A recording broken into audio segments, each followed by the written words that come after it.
Muito boa noite e bem-vindos ao Jornal da Noite.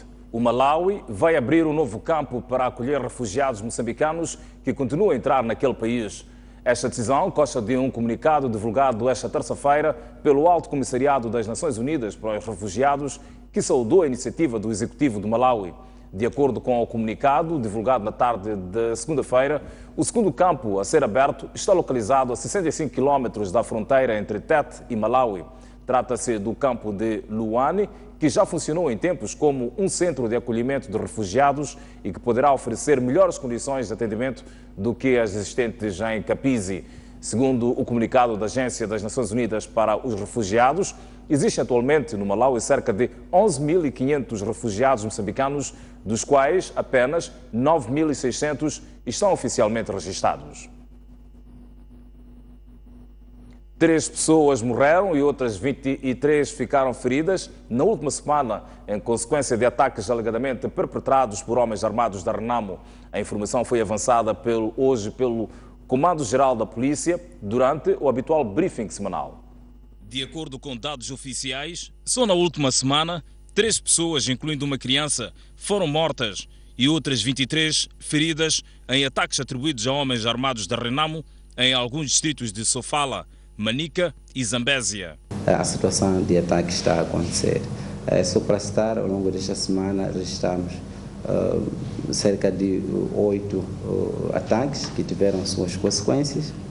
E o que nós queríamos é que as pessoas, os transeuntes que estão sobretudo a usar as vias que temos vindo a registrar de forma esporádica esses ataques, que continuassem a cumprir escrupulosamente as medidas que a polícia, tanto em conjunto com as outras forças de defesa e segurança, traçaram. Uma das medidas é este processo, tanto de colunas. As colunas visam fundamentalmente reduzir os riscos que esses ataques, infelizmente, podem provocar. A polícia diz ter detido 2 indivíduos que confessaram ter participado nos ataques às colunas. Inácio Dina avançou estar em curso um trabalho para a captura de outros membros da Renamo envolvidos em ataques. Um foi detido em Manica, confesso, um jovem de 20 e pouco anos, que relatou a forma como ele chegou a participar nos ataques a colunas, é um indivíduo, confesso. Tivemos um outro que se intitulou de major das forças da Renamo, devidamente identificado e comprovado, que participou num dos ataques a uma posição das forças de segurança, concretamente posicionado em Gaza, em Belém. Então, foi detido, confessou a sua participação. Ainda no briefing desta terça-feira, a polícia disse que 27 pessoas morreram na semana passada, vítimas de acidente de viação. Registramos um total de 35 acidentes de viação contra 52. Registramos aqui um decréscimo na ordem, portanto, de 33%. Tivemos, na sequência dos acidentes de viação, 27 óbitos contra 19. Tivemos 40 feridos graves contra 45, para além de termos 68 feridos ligeiros contra, portanto, 79 da semana referente ao ano de 2015. Ainda no período de 9 a 11 deste mês, a polícia registrou 121 casos criminais e apreendeu 750 cartas de condução por diversas irregularidades. O Conselho de Ministros já atualizou hoje os dados do impacto das calamidades naturais que assolam o país. Os números revelam que pouco mais de 132 mil pessoas foram afetadas pelos efeitos combinados das chuvas, ventos fortes e inundações. Até 11 de março de 2016, as chuvas, ventos fortes e inundações afetaram 32.147 pessoas e causaram 157 feridos. Foram destruídas 2.102 casas de construção precária, foram parcialmente destruídas 4.950 casas e 175 casas ficaram submersas. Foram destruídas também 303 salas de aula, 10 unidades sanitárias foram danificadas e 64 casas de culto. Em relação à seca, foi identificado um universo de 269.192 pessoas afetadas pela insegurança alimentar nas províncias de Maputo, Gaza, Inhambane, Sofala, Manica e Tete. Foram distribuídas 1.910 toneladas de alimentos nos primeiros 15 dias do mês de março e durante a segunda quinzena de março serão distribuídas 1.165 toneladas de alimentos. O presidente da Zâmbia, Edgar Lungu, inicia na quinta-feira uma visita de Estado de 3 dias a Moçambique. Os objetivos da visita foram avançados pelo porta-voz do Conselho de Ministros, Mozinho Saíde. O Conselho de Ministros foi informado também sobre a visita de Estado a ser efetuada por Sua Excelência Edgar Chagua Lungu, Presidente da República da Zâmbia, a República de Moçambique, de 17 a 19 de março de 2016. Esta visita visa proporcionar uma oportunidade para abordagem de mecanismos visando a consolidação do reforço das relações históricas de amizade, solidariedade e cooperação entre os dois países. 200 trabalhadores do setor da madeira correm o risco de perder emprego na Zambésia devido à entrada em vigor de uma nova imposição na China. A China só aceita madeira com espessura a partir de 20 centímetros, quando a legislação moçambicana estabelece a espessura máxima de 12,5 centímetros. A empresa madeireira JM7, que opera na Zambésia, está em vias de encerrar suas portas e colocar fora de emprego pelo menos 200 trabalhadores.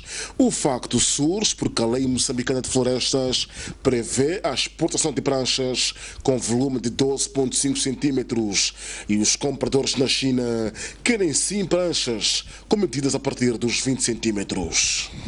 Nós estamos a ter dificuldade dessa empresa por causa da exportação. Nós temos dificuldade. Nós temos que o cliente internacional não está a aceitar a madeira admissível de 12,5, como permite o governo.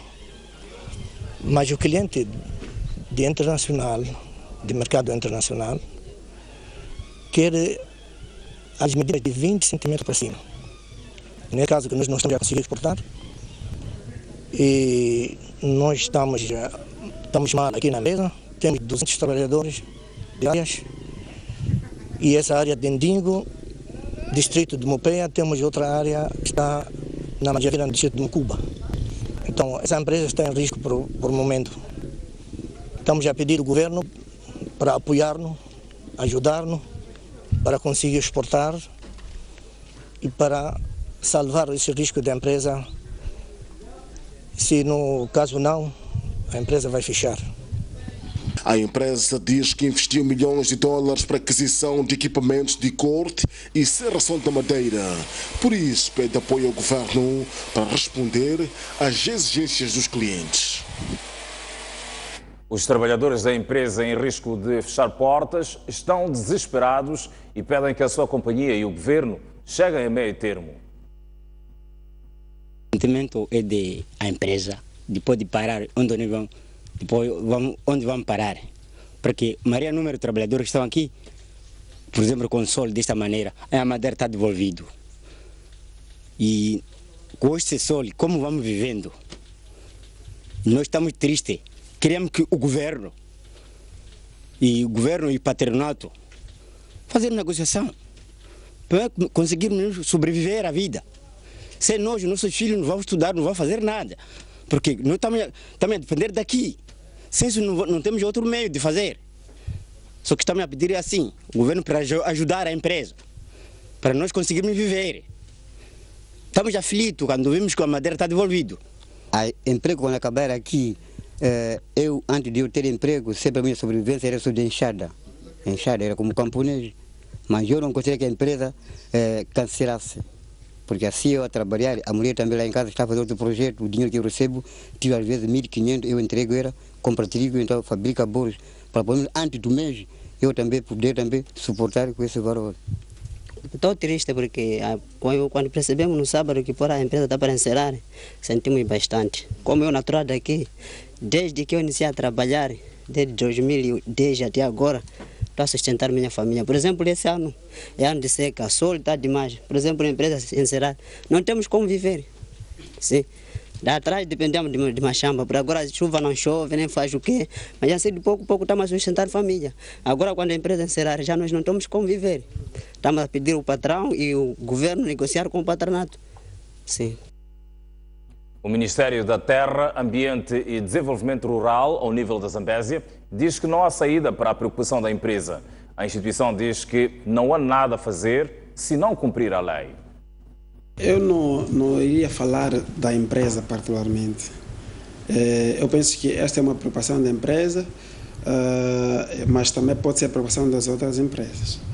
No meu entender, neste momento, o que temos de fazer é seguir aquilo que está escrito, aquilo que está legislado. Também sei que a lei não é estática. A lei é dinâmica em função da dinâmica do mercado, essas coisas todas. Pode o Estado fazer a revisão, ou assim como não. Mas neste momento, o único conselho que posso fazer é que é só seguirmos aquilo que está escrito. Eu não estou a ver nenhuma maneira agora como posso aconselhar a empresa a fazer, senão seguir aquilo que está legislado.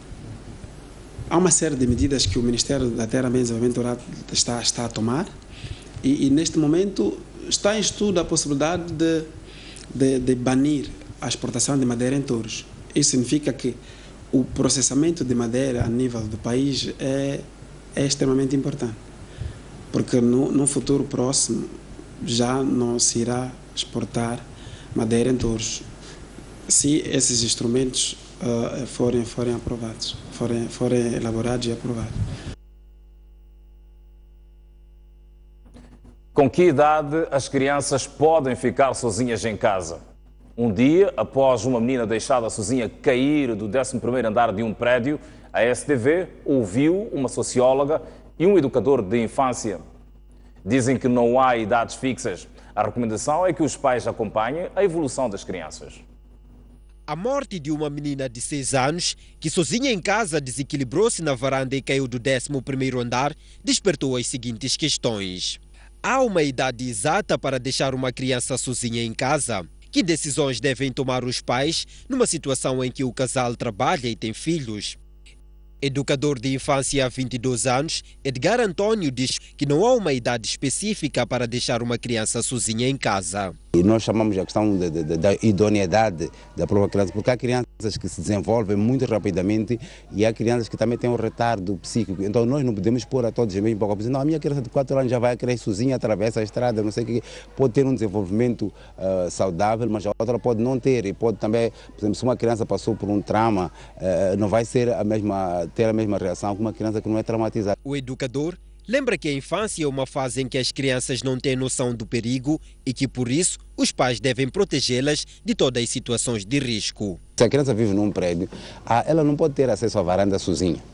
Então tem que estar protegida a varanda da sala, ela tem que sempre ir lá com acompanhamento de alguém adulto para poder ver as reações que ela quer tomar. Até mesmo na nossa presença com nós como pais, como adultos, às vezes vemos a criança quer levantar o pé acima do normal, nós dizemos, não faça isso, cuidado. Às vezes está a andar no corrimão, não está a pegar cuidado, vais cair. E nós chamamos esses cuidados todos, mesmo em lugares seguros.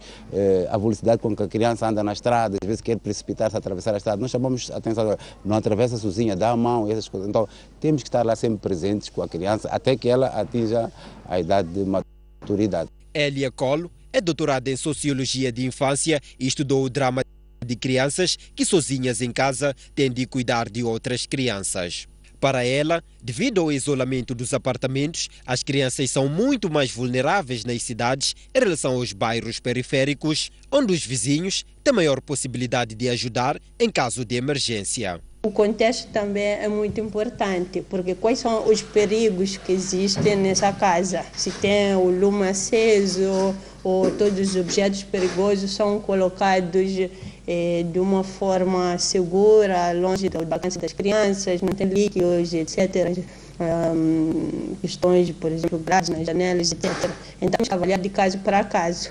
Em relação ao papel dos empregados domésticos e babás, a socióloga diz que o mais importante são os cuidados de segurança. Se, por exemplo, uma pessoa que cuida da criança deve escolher entre supervisionar as crianças ou fazer as limpezas, deveria ter a ideia de dar o primeiro lugar às crianças. Só que mesmo os outros pais acham que é importante o trabalho doméstico porque talvez é mais visível. Nós chegamos em casa, encontramos um prato sujo, damos mais peso do que encontrarmos as nossas crianças bem em saúde. A menina que morreu esta segunda-feira brincava sozinha na varanda deste apartamento.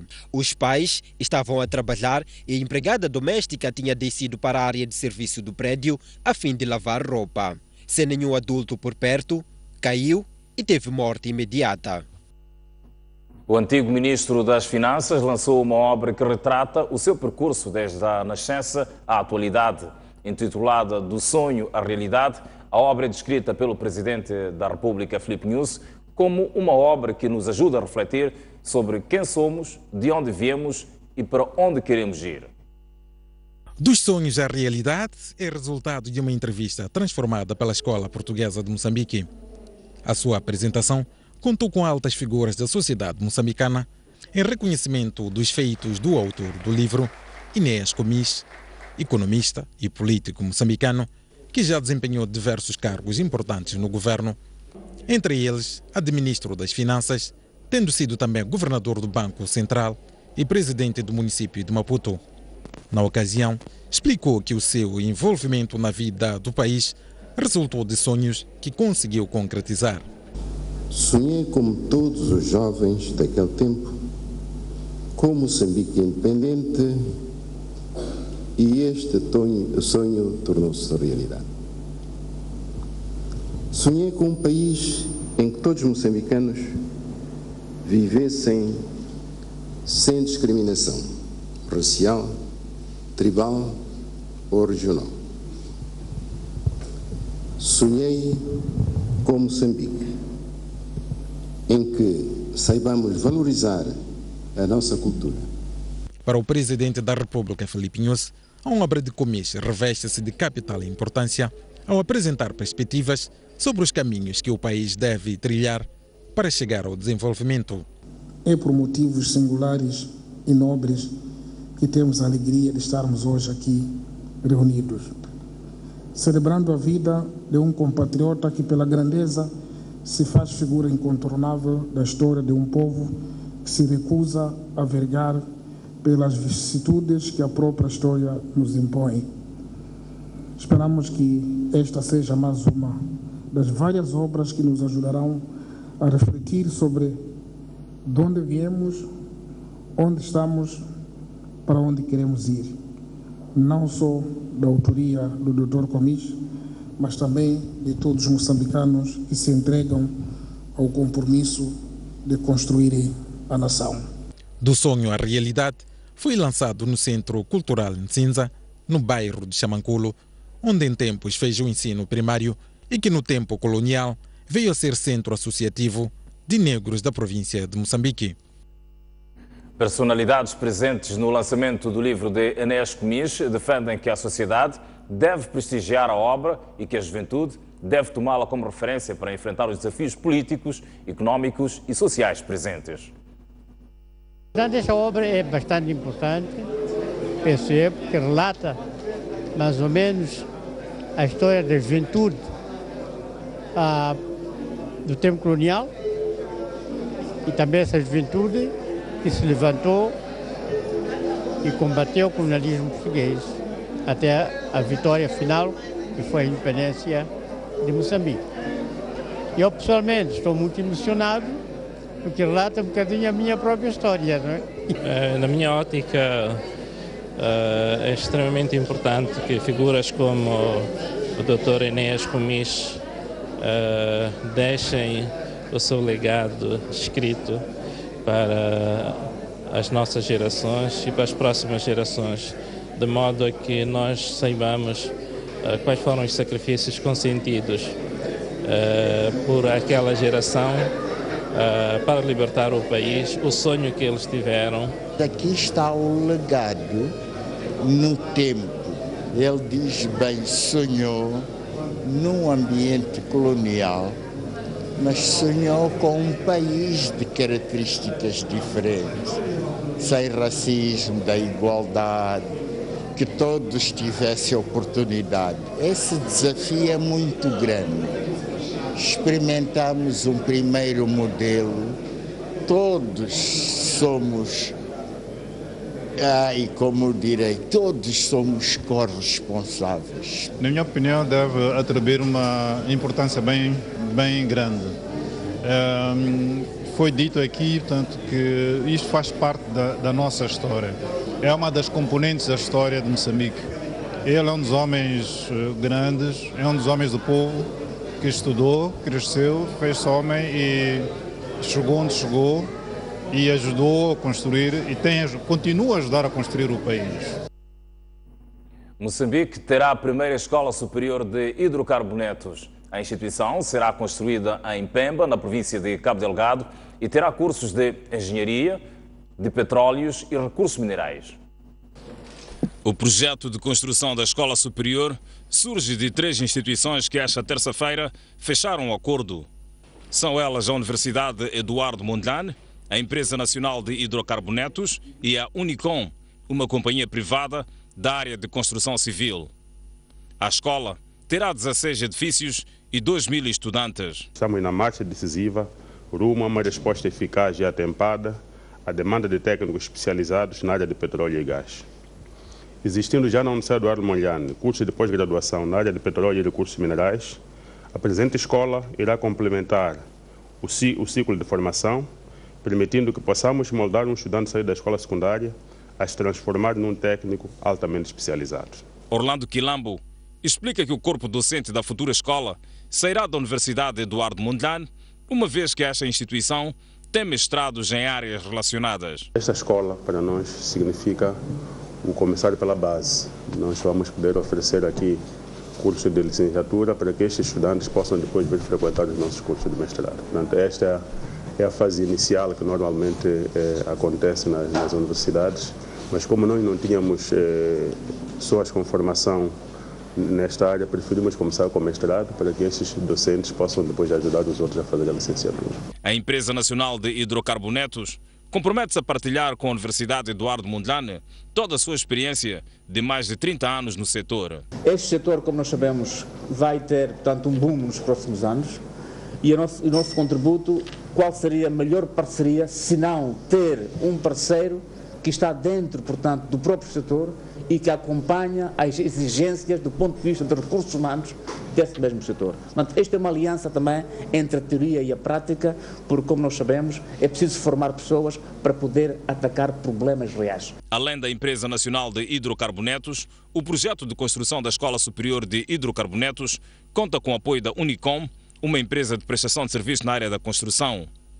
A Universidade Eduardo Mondlane ainda não avançou valores necessários para a implementação do projeto e diz que o arranque das obras vai depender da arrecadação de fundos.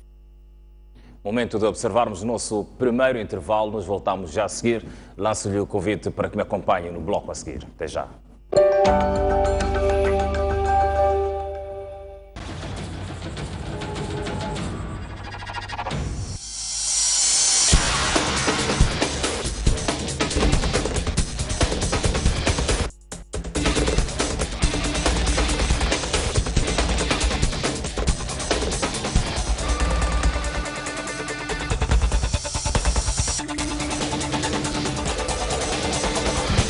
STV também é desporto.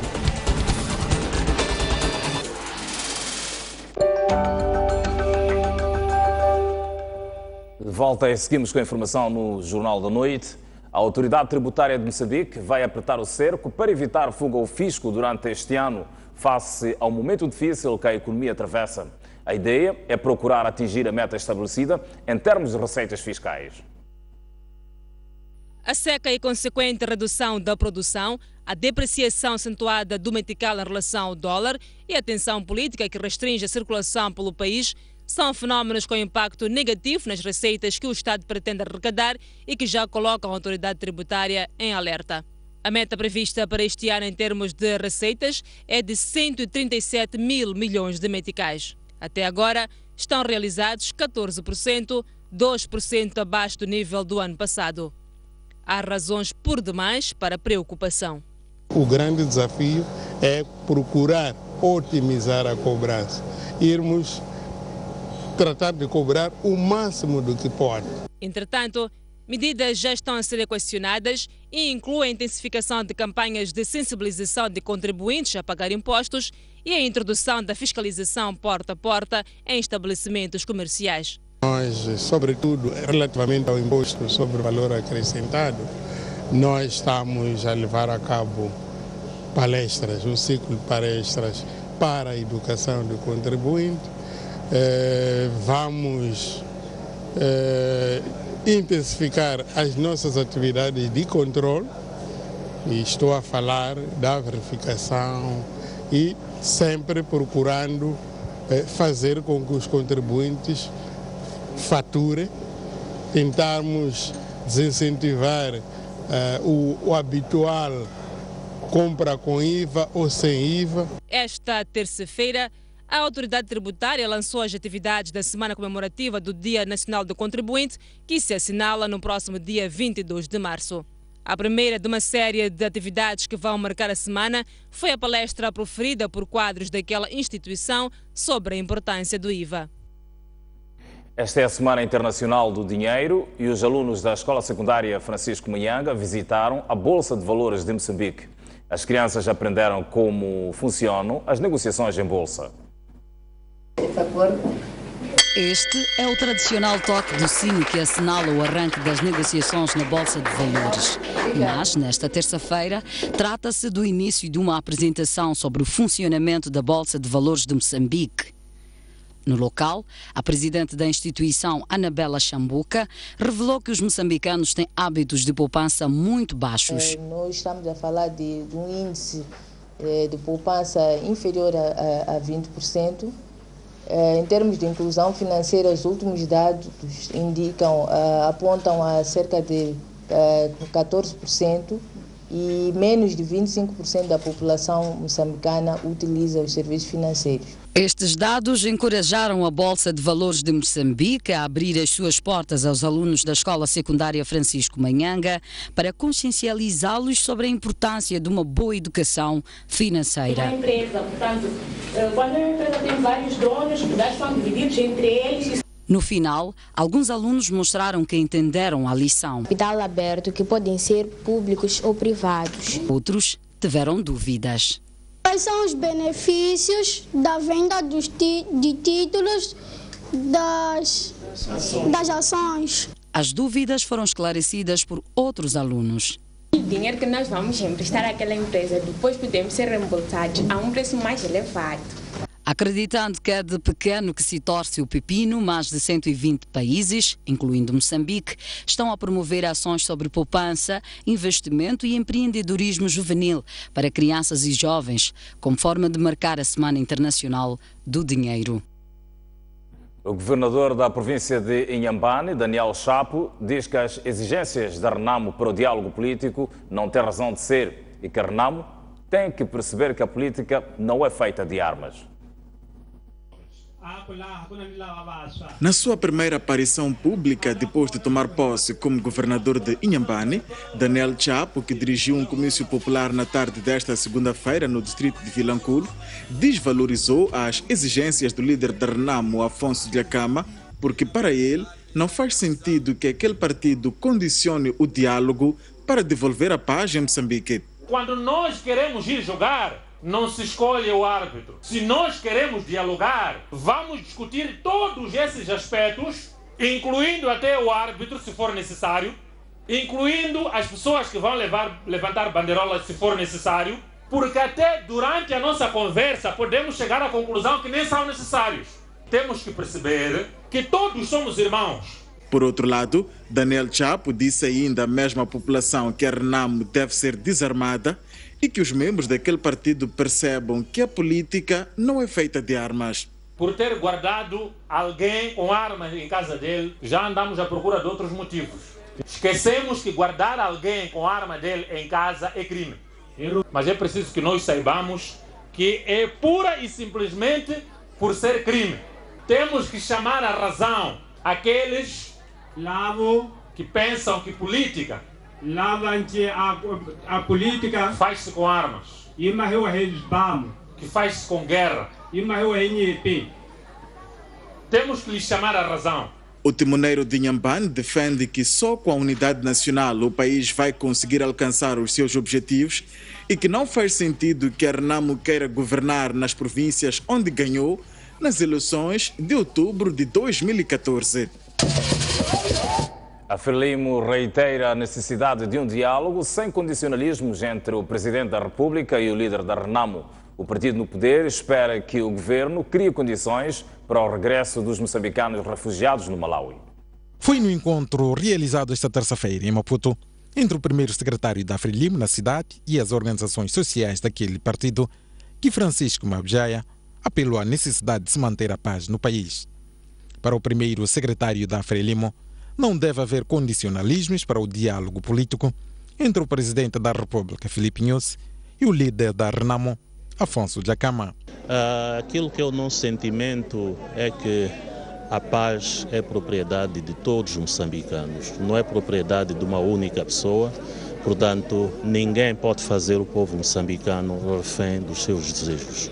Aquilo que nós apelamos é que todos se juntem para um diálogo construtivo e sem precondições. Depois da comissão criada pelo governo para averiguar os alegados abusos das forças de defesa e segurança em Tete ter concluído que não houve nenhuma violação, a Frelimo espera que o governo faça de tudo para que os moçambicanos refugiados no Malawi possam regressar ao solo pátrio. Nós somos solidários com os moçambicanos, são nossos irmãos e estamos alinhados com aquilo que o governo já disse que será feito para que os nossos irmãos regressem a casa o mais cedo possível. A visita do primeiro secretário da Frelimo na cidade de Maputo ao distrito de Camboquana termina nesta quarta-feira.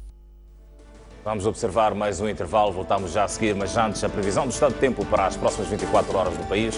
Como habitualmente começamos pela cidade de Maputo, que tem uma máxima prevista de 31 graus Celsius, uma mínima de 22 graus. Para Xai-Xai a previsão de 31 de máxima, uma mínima de 24. Prevê-se 32 de máxima para Inhambane e uma mínima de 22 graus. Para a cidade de Beira, uma máxima prevista de 31 graus Celsius, uma mínima de 25 graus. Para Chimoio, uma máxima de 30 e uma mínima de 22. Prevê-se para Quilimane, máxima de 35 graus Celsius e uma mínima de 25. Para Tete, máximas de 37 graus e uma mínima de 25. Mais para o norte, Nampula com a previsão de 32 graus Celsius de máxima, mínima de 23. Prevê-se para Pemba 31 de máxima e uma mínima de 25 graus. E para Lixinga, mais uma vez a cidade mais fresca do país, com 24 de máxima prevista e uma mínima de 17 graus.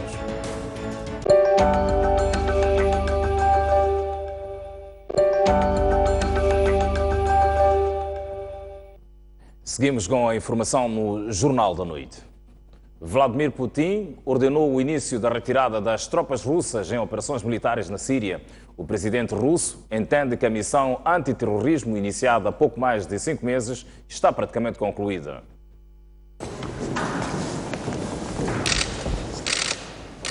A decisão de Putin terá tido parecer favorável do presidente da Síria, Bashar al-Assad. A Rússia apenas irá manter um centro de apoio aéreo na Síria para supervisionar o cumprimento do fracassado cessar-fogo em curso entre as forças leais ao regime e aos dos grupos de oposição a Bashar al-Assad. Планирую летом этого года посетить A tarefa que tinha sido solicitada ao nosso Ministério da Defesa e às nossas Forças Armadas foi globalmente conseguida e assim ordenei ao Ministério para iniciar a partir desta terça-feira a retirada da maior parte dos nossos contingentes militares na República Árabe da Síria, afirmou Putin durante uma reunião com o Ministro da Defesa russo e o Ministro dos Negócios Estrangeiros, Sergei Lavrov. De acordo com o comunicado emitido pela presidência da Rússia, Bashar al-Assad mostrou-se disponível para ajudar a organizar uma base política no país assim que possível. Os dois presidentes expressaram a esperança de que as conversações mediadas pela ONU em Genebra entre a delegação do governo sírio e os representantes da oposição produzam resultados concretos, lê-se no comunicado. A intervenção começou a 30 de setembro do ano passado, a pedido de Bashar al-Assad e no âmbito de uma alegada luta contra o terrorismo na Síria. Mas a missão tem sido controversa. Há suspeitas de ataques russos contra grupos não terroristas da oposição ao regime Assad. A sede das Nações Unidas em Genebra, na Suíça, foi esta segunda-feira palco do arranque de uma nova ronda negocial com o objetivo de colocar um ponto final no conflito da Síria. O enviado especial da ONU, aquele país do Médio Oriente, tinha agendado reuniões em salas separadas com a delegação enviada pelo governo de Bashar al-Assad e com representantes dos grupos de oposição ao presidente sírio. Em cima da mesa está o fim das hostilidades e o acesso de ajuda humanitária às zonas mais afetadas pelo conflito, que mais tem agravado a recente onda de refugiados a caminho da União Europeia. Os dois grupos de trabalho vão prosseguir em reuniões simultâneas, focando-se nos dois problemas, mas que estes não se revelem uma distração para o avanço do processo político, afirmou o representante da ONU. A oposição ao governo exige o afastamento incondicional de Bashar al-Assad do processo de transição política na Síria. O ministro russo dos Assuntos Externos, Sergei Lavrov, reiterou a posição do Kremlin de que excluir o presidente do processo de pôr fim ao conflito sírio vai contra a resolução da ONU. Morreu esta segunda-feira o conceituado ator e realizador português Nicolau Breiner, vítima de doença na sua residência. O ator deixou uma marca intensa na televisão portuguesa e esteve em novembro do ano passado, em Moçambique, a gravar uma telenovela denominada A Impostora. Ator e realizador, tinha 75 anos e uma carreira de mais de 5 décadas que também tocou o cinema e o teatro. Fonte da assessoria do ator revelou que Nicolau Breiner morreu esta segunda-feira em Lisboa, aparentemente de causas naturais. O Presidente da República de Portugal, Marcelo Rebelo de Sousa, reagiu de imediato, disse ter tido um grande desgosto por Nicolau Breiner ser um grande artista, um grande coração e um grande amigo. Marcelo Rebelo de Sousa saudou ainda uma carreira e uma vida que foi uma vida culturalmente e humanamente muito rica. Trabalhou ainda no cinema como ator e realizador, tendo colaborado com realizadores como António Pedro Vasconcelos. Estava atualmente a gravar a telenovela A Impostora da TVI, na qual, para além da participação de atores moçambicanos, algumas passagens da telenovela foram gravadas no país. Esteve na semana passada numa homenagem a Francisco Pinto Balcelão, num debate sobre televisão e democracia em Cascais. A sua última aparição pública aconteceu no passado sábado, na inauguração de uma exposição na Galeria Sá da Costa, onde se encontrou e cumprimentou o Presidente da República, Marcelo Rebelo de Sousa.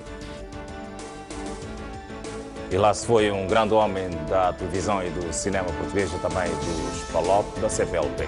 Ponto final, o Jornal da Noite. Despedimos, marcando o novo encontro amanhã pontualmente às 19h mais 55 minutos. Para mais informação, boa noite.